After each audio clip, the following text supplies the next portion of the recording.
Hi there, this is Mike Noon, and this short video is all about how to go from having no market presence to having a good market presence without being a sleazy, hardcore sales type, so that people like you even if they never buy from you.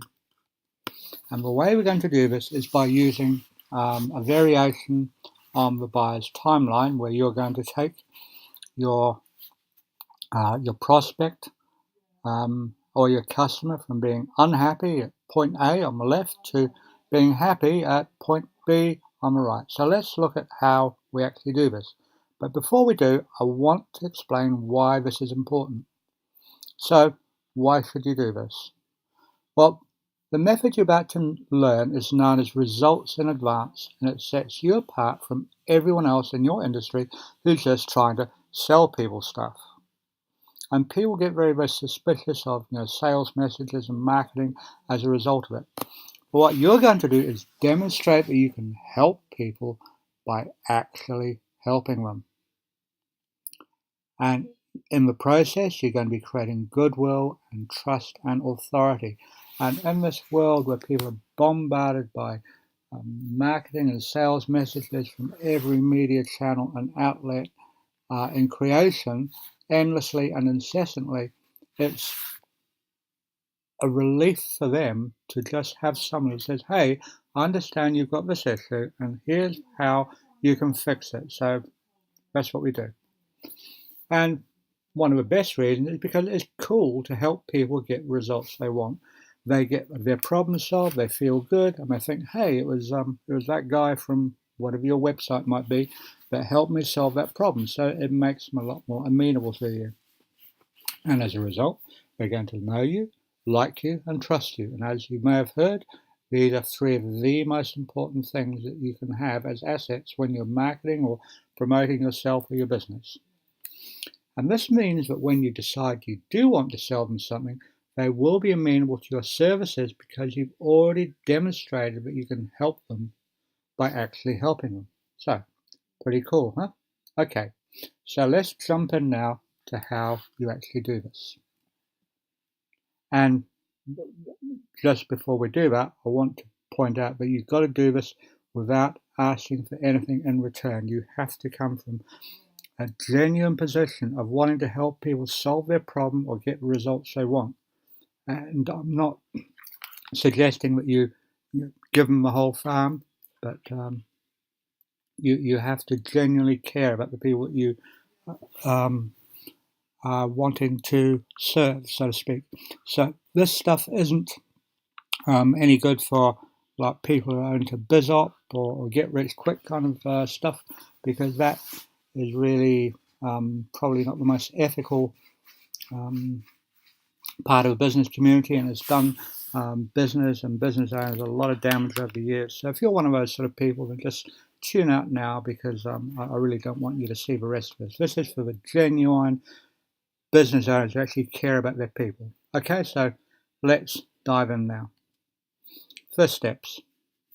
You identify the biggest issues facing clients when we're at point A on that timeline we just saw a few slides back, where they're unhappy.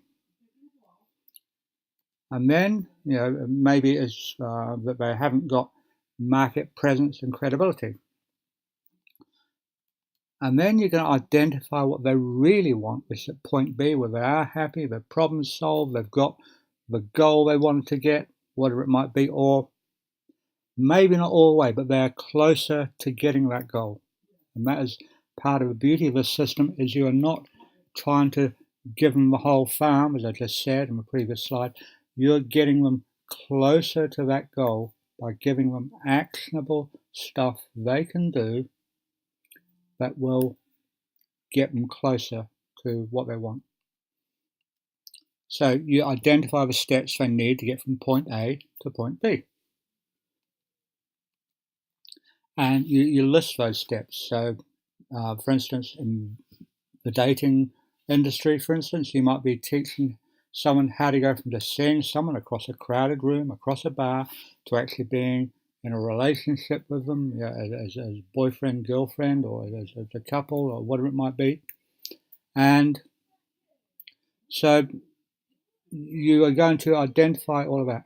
So you do this by identifying the first step, and then you list the rest of the steps needed to get them where they want to be. So going back to the dating example, it might be that you're going to start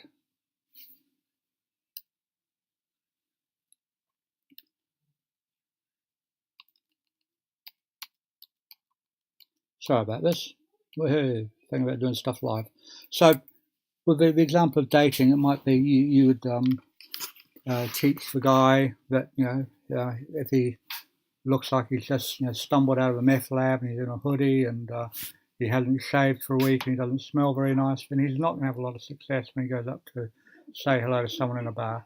So you would sort of teach them on how to get a good haircut, what sort of clothes to wear, what sort of shoes to wear, how to walk confidently, how to smile, how to have nice fresh breath, and how to confidently stroll across that room and step up to the girl and say, "Hi, my name is Bob, and I'd like to talk to you." And then the next step might be teach him what to say in a conversation with a girl, because a lot of these young guys, they're kind of freaked out by women because from their perspective they're a completely unknown race.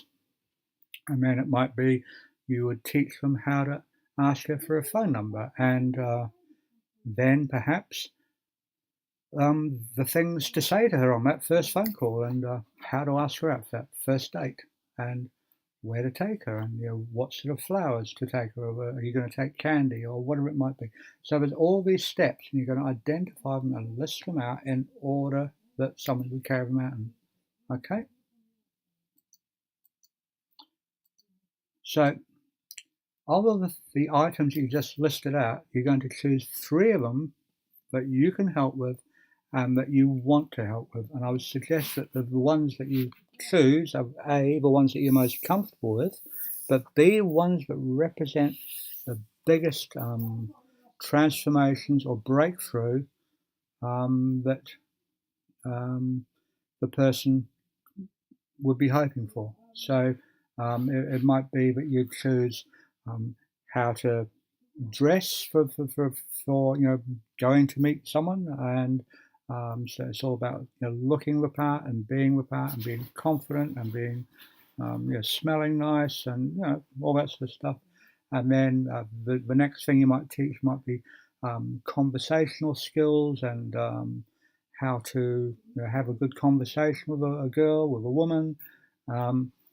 And the third thing you might choose would be how to develop a relationship after the first date, from first date to marriage, whatever it might be. So you've got a whole lot of steps in there. And, these are just examples. Obviously you have to choose what feels best for you, for whatever your market is, for whatever your industry is. This is just for illustrative purposes only. So whatever 3 items that you've just chosen, you're going to break them down into further steps and milestones in order to explain how to get from A to B. So how to get from living in your parents' basement, playing video games, to how being happily married with 2 beautiful kids and a nice yard and a nice car in the driveway, and being able to afford holidays. And you're going to take the 3 examples I just gave you, and you're going to take them into step by step. So like with the first one I mentioned about how to look for business. So you're going to advise on what sort of haircuts are fashionable, what looks nice, and maybe depending on sort of face types or face shapes, different haircuts suit different people. You might teach them about grooming and skincare and how to shave properly. You might talk to them about different colognes and aftershaves. You might talk to them about things like dental hygiene. You might talk to them about body language. A whole lot of stuff that goes into becoming the confident person that a woman or a girl. Oh yeah, he looks nice. So there's that kind of stuff, and you would do that for each of the things that with the 3 items you've chosen. Then you're going to create a blog post that tells the person how to do this. There's a lot of free blogging software out there. There's things like Blogger, there's WordPress.com. In fact, there's probably thousands of blog posts. There's things like Squarespace, Weebly. There's just no end of blogging platforms, and they're all very easy to use now. So you don't have to kind of freak out that you're going to have to learn HTML or CSS or any of this kind of stuff. It's very, very user friendly.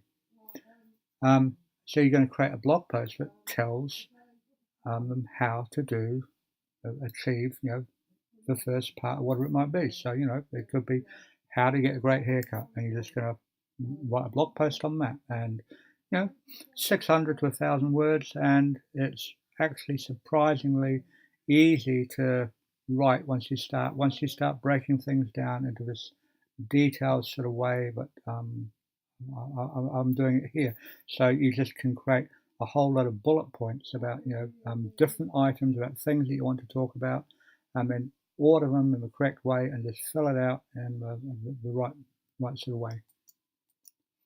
And then you're going to post a link to that blog post on Facebook, and you're going to say, hey, I just wrote a blog post about how to get a great haircut so you can have a really good look when you want to go out and meet that new woman in your life, and so she is going to appreciate you, and so on and so forth.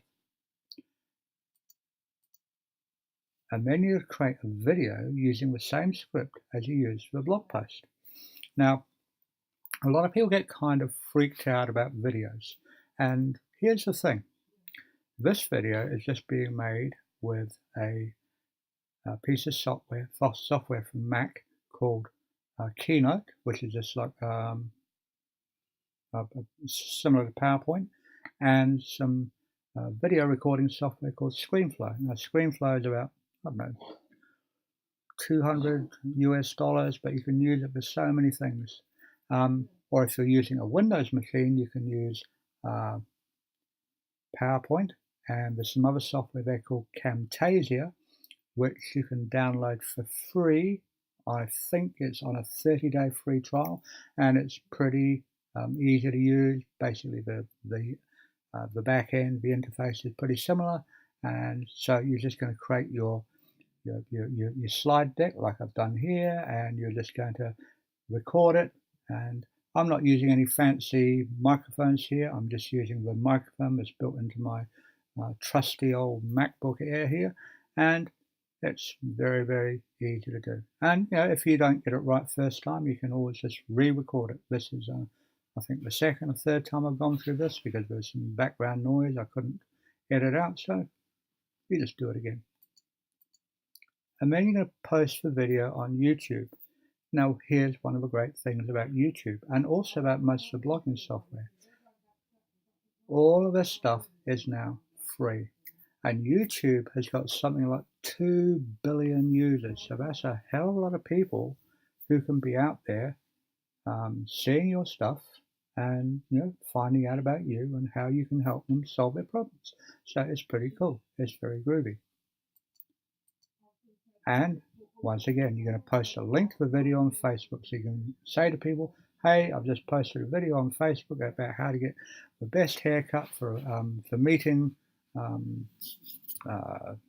someone new in your life, and it's on YouTube there, so go there and please like it and comment on it and share it, and I'll be putting lots more stuff up over the next few weeks for you. Then you can strip the audio from the video and create a podcast. So here's the thing. With both Camtasia and with ScreenFlow, it records the video channel and the audio channel as two separate streams. So you can abstract the audio from the video you just created, and you can upload it to podcast channels, and there's a lot of them out there. There's probably 150, 200 major sort of podcasting channels there, so that's a lot of airplay that you can get. So that's a pretty easy thing to do. And once again, you're going to post a link to the podcast on Facebook. You say, hey, go listen to my podcast, like it, share it, comment on it. And the thing is, by using this strategy, is you're appealing to people's different sensory systems, which is it's an NLP term. But sensory system is basically how people access information from the world outside of our own brain. So you're accessing the sensory. You're providing content for those who like to read, for those who like to watch videos, and for those who like to listen. So it's a pretty great way of casting your net. And then you're going to rinse and repeat for the other items that you've identified. So for the next step, after you've got the haircut, is here's how you dress, and you can do like a blog post and do a video and do a podcast on here's how you dress, and here's do another one on here's how you choose nice shoes, and here's one on on different colognes, whatever it be. So hopefully you get the idea there. And you use this to position yourself and demonstrate that you can help people by actually helping them. And what you've got a result of this is great market presence and credibility, and you've created goodwill in your market. So, at the end of 12 months, if you follow this process every week, you will have lots of goodwill content out there that positions you as being a cool and trusted person. And in fact, you'll have over 200 pieces of media and multiple media formats. So it appeals to different people's sensory systems. You'll have an audience that likes and trusts you because you help them, an audience that is more open to buying stuff from you.